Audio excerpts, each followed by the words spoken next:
Ang pera niyong naipon, gusto niya bang lumaki pa? Pwede po kayong mag-invest sa stock market o kaya sa mutual funds. Clueless po ba kayo tungkol dito? Kung gayon, makinig po kayo sa aming expert para guided kayo sa inyong mga investment. Paano pa ba mapapalago ang iyong ipong pera? Payo ng mga eksperto, i-invest mo. Pero saan? Paano? At magkano? Hiningi namin ng payo ng isang kilalang financial advisor na si Francisco Colayco tungkol dito. Yan stock market at yung mutual fund, yan ang the greatest democratizer. Ang problema, hindi alam ng wala. Isa sa mga inirekomendang investment ay ang stock market.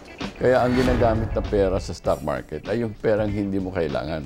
Yan yung perang pwede mong iparada ng 5 taon. Ngunit hindi niya ito ipinapayo sa mga hindi aral sa kalakaran ng stock market. Sa halip, pwede nilang subukan ang mutual fund investment.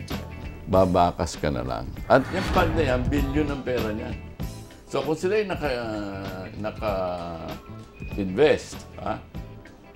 sa 20 stocks, yung 10,000 mo, sapa rin doon sa 20 stocks, hindi lang sa isa.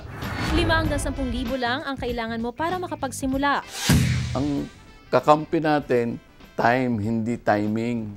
Alam mo ba yung 33 pesos a day mo?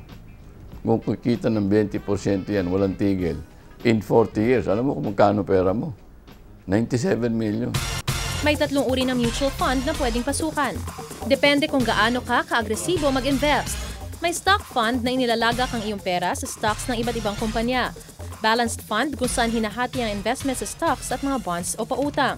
At meron ding bond fund na puro sa government at corporate bonds ilalagay ang iyong pera. Ayon kay Colayco, mas mainam na patagalin ang investment nang hindi bababa sa 5 taon. May talo ba? Meron. Matatalo ba? Malamang hindi. Kung regular ka mag-invest. Same amount.